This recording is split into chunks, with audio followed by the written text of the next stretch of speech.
ಕಾಂಗ್ರೆಸ್ ಪಕ್ಷ ಕರ್ನಾಟಕದಲ್ಲಿ ಅಧಿಕಾರಕ್ಕೆ ಬಂದಂತ ಕಳೆದ ಒಂದು ವರ್ಷ ಮುಂಚಿನಿಂದಲೂ ಇದೆ.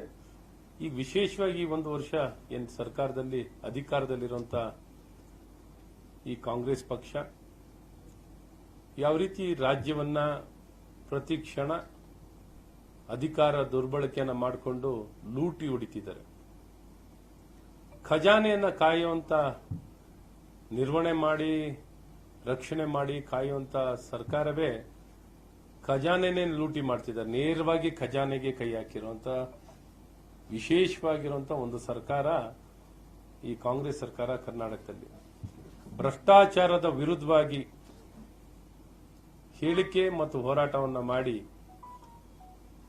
ಕ್ಯಾಂಪೇನ್ ಮಾಡ್ಕೊಂಡು ಬಂದಂತ ಈ ಕಾಂಗ್ರೆಸ್ ಪಕ್ಷದ ಸರ್ಕಾರ ಸಂಪೂರ್ಣ ಅಧಿಕಾರದ ದಾಹ, ಭ್ರಷ್ಟಾಚಾರದಲ್ಲಿ ತೊಡಗಿ ಪ್ರತಿನಿತ್ಯ ಅವ್ರನ್ನ ಬಯಲಿಗೆಳೆಯುವಂಥದ್ದೇ ಆಗಿದೆ.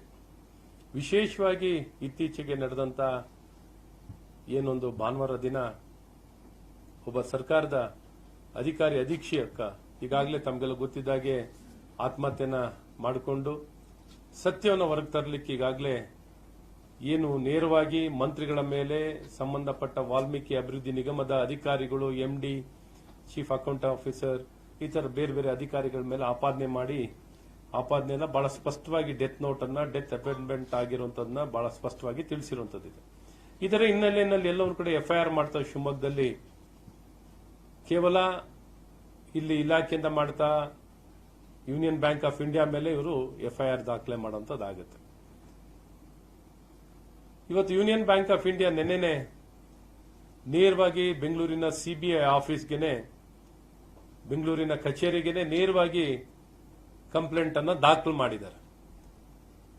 ಮುಕ್ತವಾಗಿ ತಕ್ಷಣ ತನಿಖೆ ಆಗಿ ಯಾರೇ ತಪ್ಪಿಸ್ತಿರೋದನ್ನು ತಕ್ಷಣ ಇವರಿಗೆ ಶಿಕ್ಷೆ ಆಗಬೇಕು, ತಕ್ಷಣ ಅವ್ರನ್ನ ಬಂಧಿಸುವಂತ ಕೆಲಸ ಆಗಬೇಕು ಅನ್ನುವಂಥ ದೃಷ್ಟಿಯಲ್ಲಿ ತಕ್ಷಣ ಕೇಸನ್ನು ದಾಖಲು ಮಾಡಿದ್ದಾರೆ. ಇನ್ನೂ ಈ ಸರ್ಕಾರ ಮಾನಗೆಟ್ಟ ಸರ್ಕಾರ. ಸನ್ಮಾನ್ಯ ಮುಖ್ಯಮಂತ್ರಿಗಳಾದಂತಹ ಸಿದ್ದರಾಮಯ್ಯನವರು ಒಂದೇ ಒಂದು ಸಾಕ್ಷಿ ಕೊಡಿ ನನ್ನ ಮೇಲೆ ಭ್ರಷ್ಟಾಚಾರದ ಆಪಾದನೆ ಅಂತ. ಈಗ ಬಹಳ ಸ್ಪಷ್ಟವಾಗಿ ಅವರ ಕಣ್ಣು ಮುಂದೆನೆ ಅವರ ಸರ್ಕಾರನೇ ಸಂಪೂರ್ಣ ಹೊಣೆ, ಈ ಹೊಣೆ ಈ ಸರ್ಕಾರದ ಮೇಲೆ ಸಂಪೂರ್ಣವಾಗಿ ಹೊಣೆ ಇದೆ. ಸರ್ಕಾರದ ಕಣ್ಣು ಮುಂದೆನೆ ಹೇಗೆ ಹಣ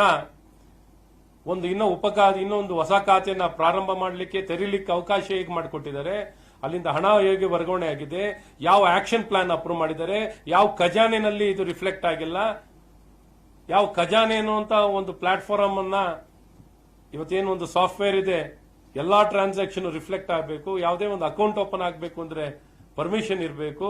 ಯಾವುದೇ ಒಂದು ಆಕ್ಷನ್ ಪ್ಲಾನ್ ಇಂಥ ಕಾರ್ಯಕ್ರಮಕ್ಕೆ ಇಂಥ ವ್ಯಕ್ತಿಗೆ ಪೇಮೆಂಟ್ ಆಗ್ತಿದೆ ಅಂತ ಬಹಳ ಸ್ಪಷ್ಟವಾಗಿ ಅಪ್ರೂವಲ್ ಇರಬೇಕು. ಇದೇನು ಪರ್ಸನಲ್ ಅಕೌಂಟ್ ನಲ್ಲೂ ಈ ರೀತಿ ವಿಡ್ರಾ ಮಾಡ್ಲಿಕ್ಕಾಗಲ್ಲ, ಪರ್ಸನಲ್ ಅಕೌಂಟ್ ನಲ್ಲೂ ಈ ರೀತಿ ಟ್ರಾನ್ಸ್ಫರ್ ಮಾಡ್ಲಿಕ್ಕಾಗಲ್ಲ. ಈ ರೀತಿ ಒಂದು ಸರ್ಕಾರ ಯಾವ ರೀತಿ ನಿಷ್ಕ್ರಿಯ ಆಗಿದೆ, ಇಲ್ಲಿ ವ್ಯವಸ್ಥೆನೇ ನಡೀತಿಲ್ಲ ಅನ್ನೋದಕ್ಕೆ ನಿಜವಾದ ಸಾಕ್ಷಿ ಅಂದ್ರೆ ಈ ವಾಲ್ಮೀಕಿ ಅಭಿವೃದ್ಧಿ ನಿಗಮದಲ್ಲಿ ಆಗಿರುವಂತಹ ಪರಿಶಿಷ್ಟ ಪಂಗಡದ ಜನಕ್ಕಾಗಿರುವಂತಹ ಅನ್ಯಾಯವೇ ಇಲ್ಲಿ ಬಹಳ ಸ್ಪಷ್ಟವಾಗಿ ಎದ್ದು ಕಾಣ್ತಿದೆ. ಹಾಗಾಗಿ ಮುಖ್ಯಮಂತ್ರಿಗಳೇ ಇದಕ್ಕೆ ನೇರವಾಗಿ ಹೊಣೆಯಾಗಿರ್ತಾರೆ. ನೇರವಾಗಿ ಹೊಣೆಯಾಗಿ ಇದುವರೆಗೂ ಅವ್ರಿಗೆ ಧ್ವನಿನೇ ಬಂದಿಲ್ಲ. ಎಲ್ಲಿ ಧ್ವನಿ ಅಡಿಗೆ ಹೋಗಿದೆಯೋ, ಎಲ್ಲಿದ್ದಾರೆ ಅಂತ ಹುಡುಕಿ ಕೊಡಬೇಕಾಗಿದೆ. ಎಲ್ಲಿದ್ದಾರೆ, ಯಾವ ಉತ್ತರ ಇಲ್ಲ. ರಾಜ್ಯದಲ್ಲಿ ಇಂಥ ಒಂದು ದೊಡ್ಡ ಘಟನೆ, ದೊಡ್ಡ ಭ್ರಷ್ಟಾಚಾರ ನೇರವಾಗಿ ಸರ್ಕಾರದ ಹಣನೇ ನೇರವಾಗಿ ವರ್ಗಾವಣೆ ಆಗಿರುವಂತದ್ದು ತೆಲಂಗಾಣಕ್ಕೆ. ತೆಲಂಗಾಣದಲ್ಲಿ ಯಾರ ಅಕೌಂಟಿಗೆ ಹೋಗಿದೆ? ಅಲ್ಲಿ ಯಾರ ಅಕೌಂಟಿಗೆ ಹೋಗಿದೆ? ಯಾರ ವ್ಯಕ್ತಿಗಳು? ಹಾಗಾಗಿ ಇವತ್ತೇನು ಎಟಿಎಂ ಅಂತ ಹೇಳ್ತಿರೋ ಎಲೆಕ್ಷನ್ ಅನ್ನ ಮಾಡಲಿಕ್ಕೆ ಇವತ್ತು ಸಂಪೂರ್ಣವಾಗಿ ಸರ್ಕಾರದ ಹಣವನ್ನೇ ಅಲ್ಲಿ ಗುತ್ತಿಗೆದಾರರು ಇನ್ನೊಬ್ಬರಿಂದ ಲೂಟಿ ಮಾಡೋದು, ಎಲ್ಲ ಸಿಕ್ಕಲ್ಲಿ ಕಂಡಲ್ಲಿ ಲೂಟಿ ಮಾಡೋದು ಒಂದು, ನೇರವಾಗಿ ಸರ್ಕಾರದ ಹಣನು ನೇರವಾಗಿ ಪಡಿಲಿಕ್ಕೆ ಮಾಡಿರುವಂತದ್ದು ಇಡೀ ದೇಶದ ಇತಿಹಾಸದಲ್ಲಿ ಪ್ರಪ್ರಥಮ ಸರ್ಕಾರ ಏನಂದ್ರೆ ಈ ಕಾಂಗ್ರೆಸ್ ಸರ್ಕಾರ ಕರ್ನಾಟಕ ರಾಜ್ಯದಲ್ಲಿ ಸನ್ಮಾನ್ಯ ಸಿದ್ದರಾಮಯ್ಯನವರ ನೇತೃತ್ವದಲ್ಲಿ ಸನ್ಮಾನ್ಯ ನಾಗೇಂದ್ರ ಅವರು ಇವತ್ತೇನು ನೇರವಾಗಿ ವಾಲ್ಮೀಕಿ ಪರಿಶಿಷ್ಟ ಪಂಗಡ ಜನಕ್ಕೆ ಸೇರ್ಬೇಕಾದಂತ ಹಣವನ್ನ ನೇರವಾಗಿ ದರೋಡೆ ಮಾಡಿದ್ದಾರೆ.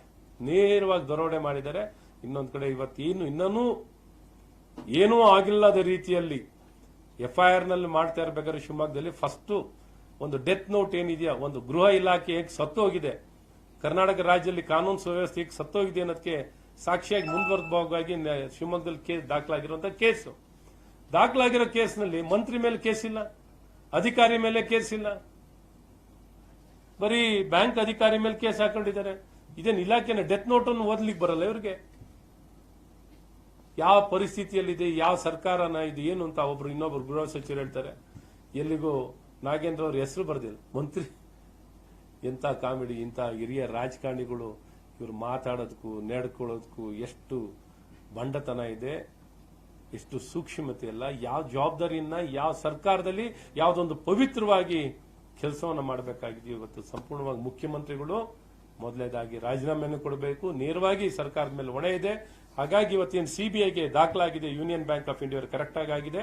ಯಾಕೆಂದ್ರೆ ಡೆಲ್ಲಿ ಎಸ್ಟಾಬ್ಲಿಷ್ಮೆಂಟ್ ಆಕ್ಟ್ ನ ಪ್ರಕಾರ ತಮಗೆಲ್ಲ ಗೊತ್ತಿದ್ದಾಗಿ 1 ಕೋಟಿ ಮೇಲೇನೆ ಇಂಥ ತಪ್ಪು ಒಪ್ಪುಗಳಾದಾಗ ತಕ್ಷಣ ನೇರವಾಗಿ CBIಗೆ ಹಸ್ತಾಂತರ ಆಗುವಂತದ್ದಾಗಬೇಕು. ಇವತ್ತು ಅವರು ಕಂಪ್ಲೇಂಟ್ ಕೊಟ್ಟಿದ್ದಾರೆ, ಸತ್ಯತೆ ಆಚೆ ಬರಬೇಕು ಮತ್ತು ನೇರವಾಗಿ ಮುಖ್ಯಮಂತ್ರಿಗಳು ಇವತ್ತು ಸರ್ಕಾರ ಹೊಣೆಯಾಗಿರೋ ಕಾರಣ ಅವ್ರ ಮೇಲೆ ಆಪಾದನೆ ಇದೆ. ಇನ್ನೂ ನಿಮ್ಮ ಮಂತ್ರಿಯನ್ನ ತೆಗೆದುಹಾಕ್ಲಿಕ್ಕೆ ಮೀನಮೇಷ ಅರೆಸ್ಟ್ ಆಗಬೇಕು. ಎರಡನೇ ಮಾತಿಲ್ಲ, ತಕ್ಷಣ ಅರೆಸ್ಟ್ ಆಗಬೇಕು. ನೀವು ಮುಖ್ಯಮಂತ್ರಿನೂ ರಾಜೀನಾಮೆನ ಕೊಡಬೇಕು. ಮುಖ್ಯಮಂತ್ರಿ ರಾಜೀನಾಮೆನ ಕೊಡಬೇಕು. ಆ ಸಂಬಂಧಪಟ್ಟ ಮಂತ್ರಿ ಬಂಧನ ಆಗಬೇಕು. ರಾಜೀನಾಮೆ ಕೊಡಿ, ಏನೇನು ಇದು ಕೊಡ್ತಿಲ್ಲ, ಕೊಡ್ಲೇಬೇಕು ರಾಜೀನಾಮೆದು, ಎರಡನೇ ಮಾತೇ ಇಲ್ಲ. ತಕ್ಷಣ ಬಂಧನನೂ ಆಗಬೇಕು, ಅವ್ರನ್ನ ಅರೆಸ್ಟ್ ಆಗಬೇಕು. ಈ ರೀತಿ ಕ್ರಮವನ್ನು ವಹಿಸೋ ಮೂಲಕ ಎಲ್ಲ ಒಂದ್ ಕಡೆ ನೀವು ಸರ್ಕಾರನ ಖಜಾನೆ ಕಾಯುವಂತ ನೀವೇನೆ ಲೂಟಿಗೆ ತೊಡಗ್ಬಿಟ್ಟಿದ್ದೀರಾ.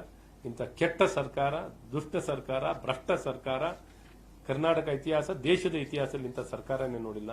ಇಂಥ ಸರ್ಕಾರ ನೋಡುವಂತ ಪರಿಸ್ಥಿತಿ ನಿರ್ಮಾಣ ಆಗಿರುವಂತದ್ದು.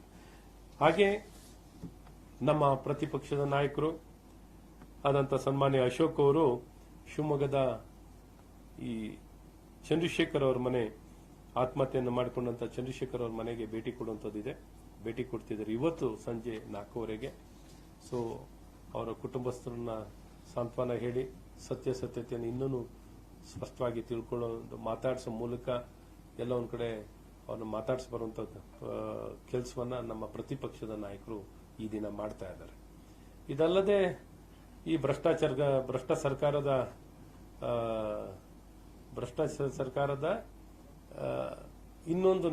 ಇನ್ನೊಬ್ರು ಆತ್ಮಹತ್ಯೆ. ಬರೀ ಇವರು ಸರ್ಕಾರ ಬಂದಾದ್ಮೇಲೆ ಬರೀ ಡೆತ್ ನೋಟ್ಗಳೇ ಬರ್ತಿದ್ದಾವೆ, ಬರೀ ಡೆತ್ ನೋಟ್ಗಳು ಆಗ್ತಿದ್ದಾವೆ.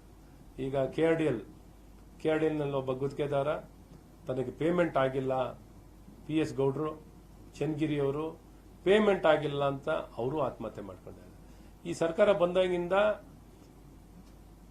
ಕಣ್ಣಲ್ಲಿ ರಕ್ತ ತರಿಸಿ ಈ ಪ್ರತಿಯೊಬ್ಬ ಗುತ್ತಿಗೆದಾರನು ಆತ್ಮಹತ್ಯೆ ಮಾಡ್ಕೊಳ್ಳಬೇಕು, ಪ್ರತಿಯೊಬ್ಬ ಸರ್ಕಾರಿ ನೌಕರ ಆತ್ಮಹತ್ಯೆ ಮಾಡ್ಕೊಳ್ಳೋ ರೀತಿಯಲ್ಲಿ ಇವತ್ತು ಸರ್ಕಾರ ಕಿರುಕುಳ ಕೊಡ್ತಿದೆ. ಲೂಟಿ ಈ ಲೂಟಿಗೋರರ ಸರ್ಕಾರ ಇದು. ಹಗಲು ದೊರಡೆ ಹೊಡಿತಾ ಇದ್ದಾರೆ. ATM ಸರ್ಕಾರ ಹಗಲು ರಾತ್ರಿ ಬರೀ ಲೂಟಿ.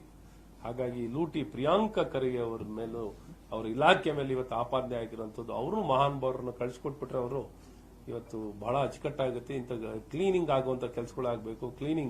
ಈ ಕ್ಲೀನಿಂಗ್ ಆಗ್ತಿಲ್ಲ ಅಂದ್ರೆ ಬಹಳ ಕಷ್ಟ ಆಗ್ತಿದೆ. ಹಾಗಾಗಿ ಇಂಥ ಭ್ರಷ್ಟಾಚಾರದ ಬಗ್ಗೆ ಮಾತಾಡ್ತಿದ್ದಂತ ಸನ್ಮಾನ್ಯ ಮುಖ್ಯಮಂತ್ರಿ ಸಿದ್ದರಾಮಯ್ಯನವರೇ ಒಂದೇ ಒಂದಂತೀರ, ಪ್ರತಿನಿತ್ಯ ನಿಮ್ ಬರೀ ಭ್ರಷ್ಟಾಚಾರದ ಆಪಾದನೆ. ಹಾಗಾಗಿ ನಿಮ್ಗೇನು ಅನ್ಸೋದೇ ಅಲ್ವಾ? ನೀವು ರಾಜೀನಾಮೆ ಕೊಡಿ. ಮೊದಲು ರಾಜೀನಾಮೆ ಕೊಟ್ಟು ಒಂದು ಒಳ್ಳೆ ಜನಪರವಾಗಿ ಸರ್ಕಾರ ಇರಲಿಕ್ಕೆ ಒಳ್ಳೆ ಮುಖ್ಯಮಂತ್ರಿ ಯಾರು ಇರಲಿ. ನೀವೆಲ್ಲ ಭ್ರಷ್ಟಾಚಾರದಲ್ಲಿ ತೊಡಗಿರೋರು ಮೊದಲು ನೀವು ರಾಜೀನಾಮೆ ಕೊಟ್ಟು ಹೋಗಿ ಅಂತ ಈ ಸಂದರ್ಭದಲ್ಲಿ ಒತ್ತಾಯವನ್ನು ಮಾಡ್ತೀನಿ.